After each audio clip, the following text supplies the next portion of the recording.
Good morning, everybody. It's July 17th, 2023, and it is another hot Texas day.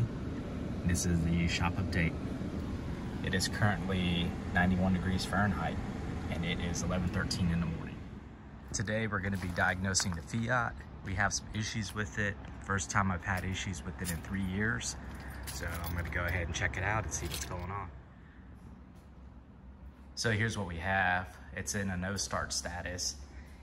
I went a few days ago to crank it up and it did not crank. So I have it on a battery charger real quick and I'm gonna go ahead and try to crank it and see if that's the issue. So let's just go ahead and see if we can crank it. Got it open. Got the keys. Come on, baby. Let's do this.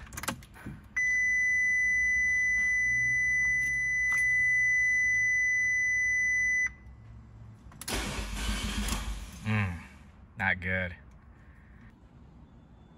So this really took me by surprise. I last drove it a month ago and it was fine. And I think what happened is I ran into the infamous issue where the oil drains out of the Multi-Air unit on top and it loses its prime. So we're gonna have to reprime it.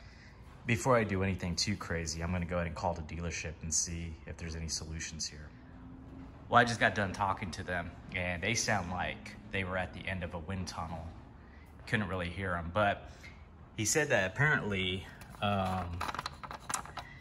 there's a procedure that you can use, and I think it's right here on YouTube. So let me go ahead and zoom in on this a little bit. But apparently you can see that it's really, well, it's really clean, but it's really dry in there too. So I'm actually gonna pour some oil in here and see if I can get some stuff done. Hang on. All right, so what I'm gonna do is I'm gonna take some Pennzoil Platinum 5 Dub and I'm gonna throw it in on top of that brick and see if I can initially prime it. And I think this is, oh, that's oil. That's used oil. I can't put used oil in there. Oh my God. All right, so here we go. Some brand new Pennzoil Platinum Euro synthetic, and I'm just gonna throw it in on there on top of the brick.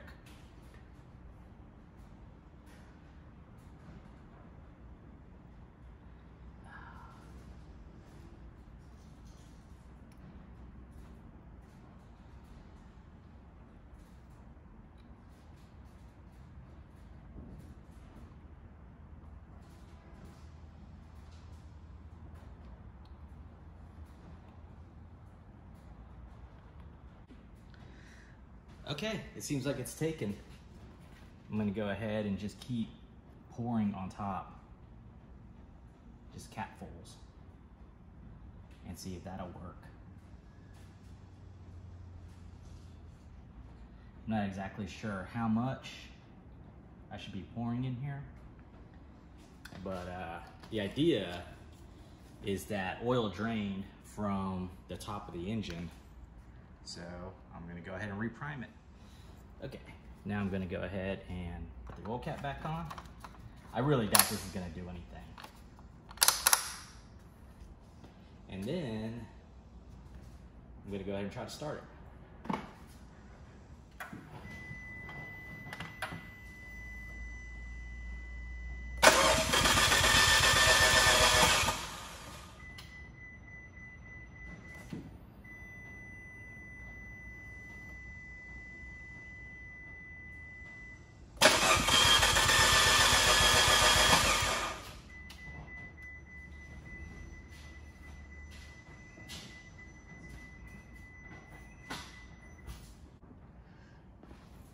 So there's a little bit of a technique I'm utilizing here. At least I think I'm utilizing it. I'm pressing down on the gas pedal as I start the car. And what that's supposed to do is that's supposed to essentially prime the motor but when you press down on the gas all the way during the start procedure, you shut off the fuel injectors. So you're not flooding the engine with fuel. It's basically the same as if you were to pull the fuel injector pump. I don't want to go into this car too much because, as you can see, it's hot. I don't want to get too much into it. And it only sat for a month, so I don't think the block is too drained, so we'll see how it works out.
They usually say that if you let the car sit for about a month, the oil drains out. But I guess it's been so freaking hot that the oil got really thin and it lost its prime.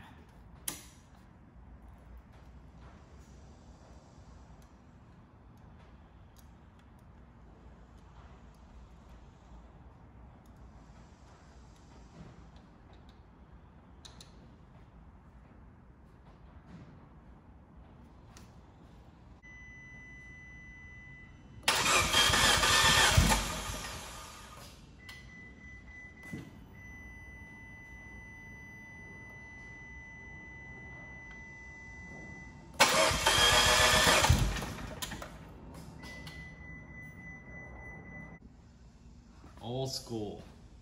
See, the trick is, ladies and gentlemen, is you just don't want to show fear. Because as soon as these cars know you're scared of it,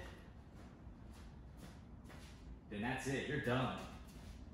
You just gotta show these cars what's up. So, just observe. You will start. I'm not playing with you. Start.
So here we are test driving the car. I'm gonna go ahead and take it around the block real quick, just see what it's like.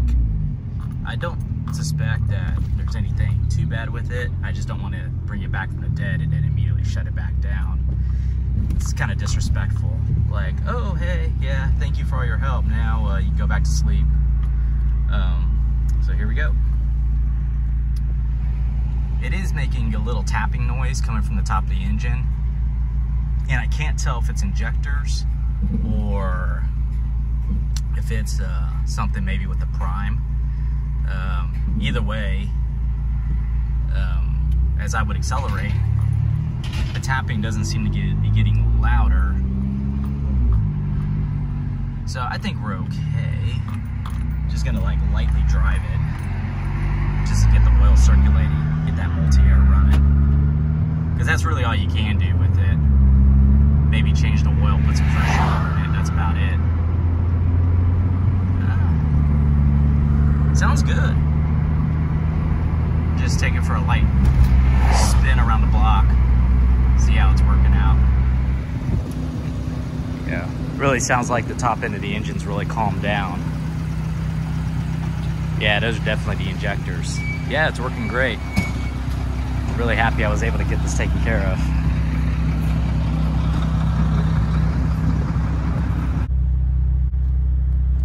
All right, let's go ahead and get this thing back home. It's too hot to be doing this. I still want to do some shopping. I don't want to like get completely covered in Texas dust and sweat. Oh yeah, she's driving really nice. I just got to be smart and not let it sit for so long to let the multi-air unit drain. It uses oil pressure on the top end of the engine to actuate the hydraulic lifters, which act as the intake valves. So you cannot let the car sit for too long. I thought I was doing okay, but fortunately, I was able to relatively get it under control, and it wasn't too big of an issue. I know a lot of guys will actually destroy their bricks trying to take care of situations like that. Pearland PD. Oh no, that was Houston Police Department actually. Here we go.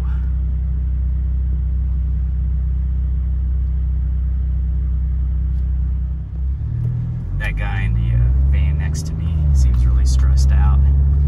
He was driving a Toyota Sienna. I think he's just got too much house, too much car, too much woman. He's figuring out how to pay for it all. You know, it's really tough when you're in a relationship and the wife or the significant other you're with just doesn't have a clue and just milks you like a cow. I've seen a lot of situations like that where the woman just leans into the husband as hard as she can. Just give me a little bit more, honey, or I'll divorce your ass. And then you'll really be stuck and screwed. But coming out of COVID, it's really not like that anymore. There's really not a lot of options for women to take once they divorce their first husband, second husbands, third husbands. So I think for once, they're finally having to lie in the beds that they made. It brings me to a story. When I first started working for my job, there was this flight attendant who was really after me. I mean, she was relentless. And wherever I would go, she would always be there. And it took me the longest time to figure out that she was actually utilizing her network of other flight attendants, and they were keeping tabs on me. So for example, I would go into the crew room and one of her friends would just pick up the phone, mash into it, tell her that I was there, and then she would message me, "Where are you?" knowing damn well where I was at. So these girls, they communicate and they box you in, and they won't let you out if they don't want you to go anywhere. But this one was interesting because she had actually been married and she divorced her husband, but she was still in a relationship with her husband as a friendship. So it was kind of weird because it was almost like, no, I don't want you as a husband anymore, but I want to keep you as a friend, as a boyfriend. Which meant that she wanted to still be able to date guys and use guys, but she didn't want to ruin those bridges that she had built with her former husband. The dynamics were very weird. But then what ended up happening was that she couldn't quite get out of the other guys what she could out of her original husband. So eventually it became a point where her needs couldn't be addressed with money. They could only be addressed with a significant other that was ready, willing, and able to be with her. And she had that with her husband, but she was finding that out the hard way. This was all pre-COVID, 2018, 2019 time frame. post-COVID, I can only imagine what it is now. But there aren't really a whole lot of options out there. So all I can say is that if you know somebody, get with them and hang on to them tight, because we're all in this together. It's like me in this car, we have an understanding. Yes, she did get a little upset with me for leaving her for about a month, but all I had to do was just kind of slap the shit out of her, and she just snapped right back into place. It's unfortunate that you gotta treat cars like that, but in a way, that's how they want to be treated. Because if you try to treat them any other way, they don't appreciate you. It's such a tragic relationship. Just like anything in life, you could just have to be Chad Omega based with it. And just let them know, I'm not messing around. And that's okay. Because we're really not in that time to be playing games right now.